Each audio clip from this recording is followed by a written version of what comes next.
Welcome students, अस्सलाम वालेकुम। तो आज इस सेक्शन में हम जो टॉपिक डिस्कस करने वाले हैं वो बेसिकली बहुत इंपॉर्टेंट टॉपिक है, जिसके रिलेशंस, जिसकी इक्वेशंस को हम आने वाली जो डिफरेंट टाइप के प्रॉब्लम्स होंगे उनमें इस्तेमाल करेंगे, उनमें उनका यूजेज करेंगे। तो इसलिए आपको डेरिवेशन का भी पता होना चाहिए बेटा। इसकी जो डेरिवेशन है, इक्वेशंस ऑफ मोशन, हमारे पास 3 किस्म की होती हैं, जिसमें हम आज पहली इक्वेशन पढ़ने जा रहे हैं, फर्स्ट इक्वेशन ऑफ मोशन। ठीक है, अब फर्स्ट इक्वेशन ऑफ मोशन से पहले इक्वेशन ऑफ मोशन को हम डिफाइन कैसे करेंगे, यानी हम इसमें किन कंपोनेंट्स की बात करेंगे। ठीक है, तो पहले उसको समझ लेते हैं। तो यहाँ मैं एक मुख्तसर सी डेफिनेशन लिख देता हूँ ताकि आप लोगों को बेटा ये चीज़ याद रहे, ये चीज़ समझ में आ जाए कि इक्वेशन ऑफ मोशन का मतलब क्या होता है। यानी द रिलेशनशिप, एक ऐसा relationship, the relationship of initial velocity, ठीक है, जिसको वी आई से रिप्रेजेंट किया जाता है, फाइनल वेलोसिटी जिसे हम वी एफ से रिप्रेजेंट करते हैं, और साथ ही साथ टाइम जिसे मैं यहां उतार लेता हूं, टाइम स्मॉल टी से रिप्रेजेंट किया जाता है, और डिस्टेंस या लीनियर डिस्टेंस कह दो आप उसे, लीनियर डिस्टेंस का मतलब होता है बेटा स्ट्रेट पाथ पर जो आप कवर्ड करते हो डिस्टेंस, उस डिस्टेंस को आप लीनियर डिस्टेंस कहते हो। और इस काइनेमैटिक्स के अंदर हम लीनियर मोशन की बात करते हैं, इसलिए भी आप डिस्टेंस के साथ लीनियर का वर्ड यूज़ कर सकते हो। लीनियर डिस्टेंस जिसे हम एस या डी से भी रिप्रेजेंट करते हैं, तो एस से मैं यहाँ पर रिप्रेजेंट कर रहा हूँ बेटा। इसके अलावा एक्सेलरेशन की भी हम बात करेंगे, एक्सेलरेशन, ठीक है, एक्सेलरेशन, और एक्सेलरेशन के लिए स्मॉल ए का सिंबल यूज़ किया जाता है। देखें भाई, इक्वेशंस ऑफ मोशन के अंदर हम एक रिलेशनशिप पढ़ेंगे, जिसमें वो रिलेशनशिप किन 2 कंपोनेंट्स के या 3 या 4 कंपोनेंट्स के दरमियान होगा। वो कंपोनेंट्स आपके पास क्या होंगे? Initial velocity, final velocity, time, distance या लीनियर डिस्टेंस, और साथ साथ एक्सेलरेशन। इनके दरमियान रिलेशनशिप क्या हो सकते हैं? किसी मूविंग ऑब्जेक्ट में जो चीज़ें हम इंडिकेट कर रहे होते हैं कि बेटा इनिशियली उसकी वेलोसिटी क्या होगी, after some time it covers a distance, और फिर उसके बाद जो है वो कितनी उसकी फाइनल वेलोसिटी क्या बन जाएगी। इन सब चीज़ों का जो आपस में रिलेशन होता है वो हम इक्वेशन ऑफ मोशन के अंदर डिस्कस करते हैं। तो इक्वेशन ऑफ मोशन 3 किस्म की होती है। ठीक है जी, पहली इक्वेशन जिसका नाम है, जिसको हम फर्स्ट इक्वेशन ऑफ मोशन का नाम देते हैं, और उसकी डेरिवेशन इंशाल्लाह हम इस सेशन में कंप्लीट करेंगे। देखिए, फर्स्ट इक्वेशन ऑफ मोशन ये एक डेरिवेशन है, और इसके लिए आपने एक सिचुएशन कंसिडर करनी होगी, हमने कुछ सपोजिशन करनी होगी। तो हम सपोज कर लेते हैं कि हमारे पास एक ऑब्जेक्ट है, suppose N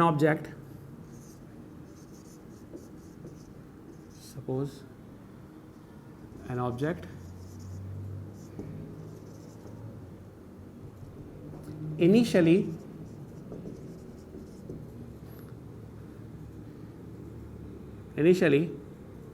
its velocity is vi। ठीक है, क्या बता रहा हूं? एक ऑब्जेक्ट, ठीक है, जिसकी इनिशियली उसकी वेलोसिटी क्या है? vi है। यहां पर मैं एक ऑब्जेक्ट भी बना देता हूं, ये मैंने एक ऑब्जेक्ट बना दिया। ठीक है, ये एक ऑब्जेक्ट है, वो कोई भी ऑब्जेक्ट हो सकता है, कोई ब्लॉक ले लें, कोई कार ले लें, कोई बॉल ले लें, कोई भी ऑब्जेक्ट जिसकी आप बात कर रहे हैं। ठीक है, वो एक्सपेरिमेंट जिस पर आप परफॉर्म कर रहे हैं, या वो चीज़ जो आप यहाँ पर, ताकि हम फर्स्ट इक्वेशन ऑफ मोशन के कॉन्सेप्ट को समझ सकें। तो मैंने यहाँ पर एक बॉल कंसीडर कर लिया, इनिशियली उसकी इनिशियल वेलोसिटी क्या होगी, उसको मैंने नाम दे दिया vi का। तो यहाँ पर मैं लिख रहा हूँ vi। ठीक है, उसके बाद फिर क्या दूसरी बात हो सकती है? एग्जैक्टली ये ऑब्जेक्ट जो कि इनिशियली इस वक्त मौजूद इनिशियल वेलोसिटी के साथ है, आफ्टर कवरिंग सम डिस्टेंस, जब ये डिस्टेंस कवर करेगा, suppose an object initially its velocity is vi, and after completing distance s, जब ये ऑब्जेक्ट डिस्टेंस कवर करेगा, ठीक है, हम एक इसकी नई पोजीशन बना देते हैं यहाँ पर। ये ऑब्जेक्ट एग्जैक्टली जब डिस्टेंस कवर करेगा तो एक नई पोजीशन इख्तियार कर लेगा, और वो मैं यहाँ पर बना देता हूँ बेटा। ठीक है, तो यहाँ पर ये जो इसने डिस्टेंस कवर किया, ये जो फासला इसने तय किया, इसको मैंने s का नाम दे दिया। ठीक है, और जो उसकी नई पोजीशन हो जाएगी, वहाँ पर जो फाइनल वेलोसिटी होगी उसको आप vf से रिप्रेजेंट करोगे। एग्जैक्टली ये जब आप कोई भी ऑब्जेक्ट जो कि मूव करता है उसकी वेलोसिटी में चेंज आता है। इनिशियली जो उसकी वेलोसिटी थी वो vi थी, उसने डिस्टेंस कवर किया, after covering some distance its velocity becomes vf, उसकी वेलोसिटी अब क्या बन चुकी है vf, यानी जो चेंज आ रहा है उसको हम फाइनल वेलोसिटी का नाम दे रहे हैं, और उसकी वेलोसिटी में जो चेंज आएगा बेटा फाइनल वेलोसिटी, उसको मैंने नाम दे दिया vf का। तो after covering some distance then its velocity then its final velocity, बेटा बेहतर है तो ये लिखो कि then its final velocity becomes vf, ठीक है, then its final velocity becomes vf। और ये जो वेलोसिटी में चेंज आया बेटा ये इस वजह से आया जब ये बॉडी एक्सेलरेट हुई है तभी चेंज आया है। तो इस दौरान जो एक्सेलरेशन प्रोड्यूस होगा उसको मैं यहाँ डायग्राम में शो कर रहा हूँ इस एरो हेड से कि उसकी डायरेक्शन क्या होगी, वो यहाँ मैंने दिखा दिया। इस दौरान जो टाइम कंज्यूम करेगा, यानी जो टाइम जो है कंसिडर करेगी कोई भी ऑब्जेक्ट किसी एक पोजीशन से दूसरी ऑब्जेक्ट तक दूसरी पोजीशन तक पहुंचने के लिए, उसको मैंने नाम दे दिया टी का।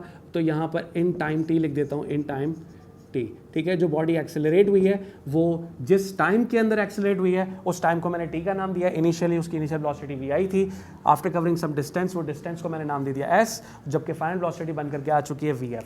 ये पूरी एक सपोजिशन, एक इमेजिनेशन होगी। अब आपने क्या करना होगा बेटा, देखिए फर्स्ट इक्वेशन ऑफ मोशन को हम आज ड्राइव उसकी डेरिवेशन करने जा रहे हैं। तो जो एक्सेलरेशन की बेसिक डेफिनेशन थी वो क्या थी, एक्सेलरेशन हमने पढ़ा था rate of change of velocity. जब भी कभी वेलोसिटी में चेंज आता है उसी को हम एक्सेलरेशन करते हैं, लेकिन ये वेलोसिटी में जो चेंज आएगा टाइम की रेस्पेक्ट से आना जरूरी है। तो आप इसमें यहां लिख सकते हैं कि by definition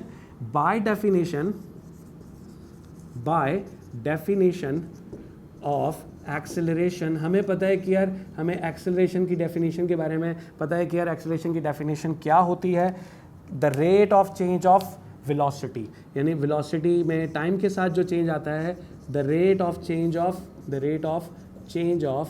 velocity is called acceleration. उसी को हम एक्सेलरेशन कहते हैं, ठीक, इसी को हम एक्सेलरेशन कहते हैं, ठीक है। अब ये डेफिनेशन आपसे क्या कह रही है, इसको मैथमेटिकली अगर लिखें तो कैसे लिख सकते हैं, the rate of change of acceleration, जो वेलोसिटी में चेंज आया उसको टाइम के साथ अगर नोटिफाई करोगे, उसको टाइम के साथ अगर कैलकुलेट करोगे, वही एक्सेलरेशन होगी। तो एक्सेलरेशन का फॉर्मूला इस हिसाब से बनकर आ रहा है आपके पास, दैट इज कि भाई change in velocity with respect to time.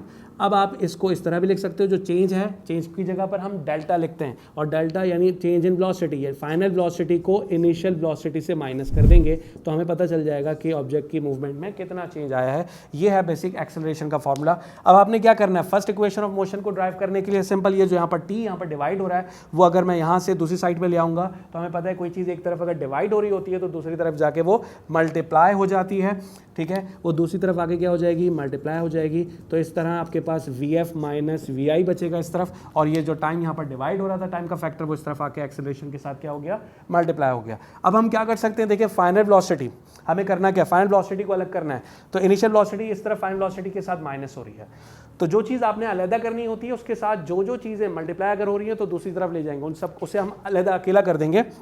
तो फाइनल वेलोसिटी के साथ इनिशियल वेलोसिटी माइनस हो रही है, तो ये दूसरी तरफ जाके क्या हो जाएगी, प्लस हो जाएगी। तो AT के साथ जो है वो VI क्या हो जाएगा, इस तरफ आके प्लस हो जाएगा, VI क्या हो जाएगा बेटा, प्लस हो जाएगा। इसको आप ऐसे लिख लो या इसको आप ऐसे लिख लो बेटा कि VF बराबर हो गया VI प्लस AT के। यही है आपके पास फर्स्ट इक्वेशन ऑफ मोशन, जिसकी डेरिवेशन हमने आज इख्तिताम पे ले आए बेटा।